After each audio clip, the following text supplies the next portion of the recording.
Okay, so what I'll do is I'll pull my eraser out and I'll get rid of this. Okay. And let's say, for example, and I know we've talked about this previously in class, if I was going to work with a rectangle, and say I used a term such as a rectangle with the area of 100, say, feet squared. Now, as we've spoken before, we know that this kind of brings us some images of there are many rectangles that have an area of 100 feet squared. We could have one that is actually a square, which would be a 10 by 10. Okay, we could have a long and narrow rectangle that is 50 by 2. And these are, of course, feet. I don't want to forget my labels. Okay.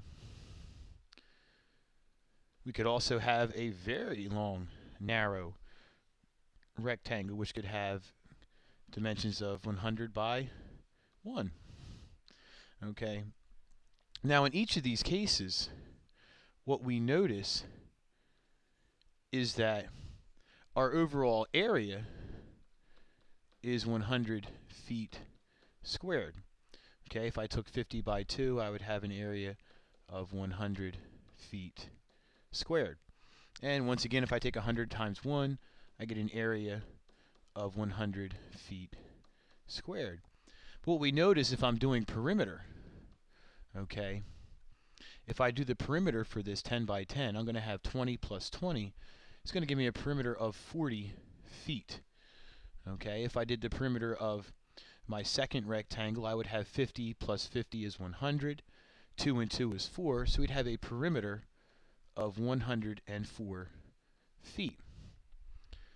I would also, if I did the perimeter of my final number 3 rectangle, I would notice that I have a perimeter of 200 plus 2 feet. I'd have a perimeter of 202 feet. Okay? What we notice is, yes, we share in common this area. Okay? But just really quickly, I already found 3 rectangles that have the same area. What we notice is our perimeters are very different. Okay? Which leads us to the fact that we probably could find a rectangle that meets our qualifier of having an area of 100 feet squared while maintaining a minimum perimeter. Okay, and there's a couple ways that we can accomplish that.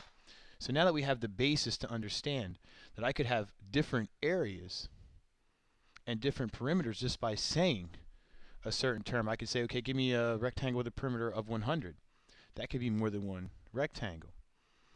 But notice if I was to combine and I said something like, I want a rectangle with an area of 100 feet squared and a perimeter of 40, we are talking about this rectangle specifically. Okay, it's very, very important to notice.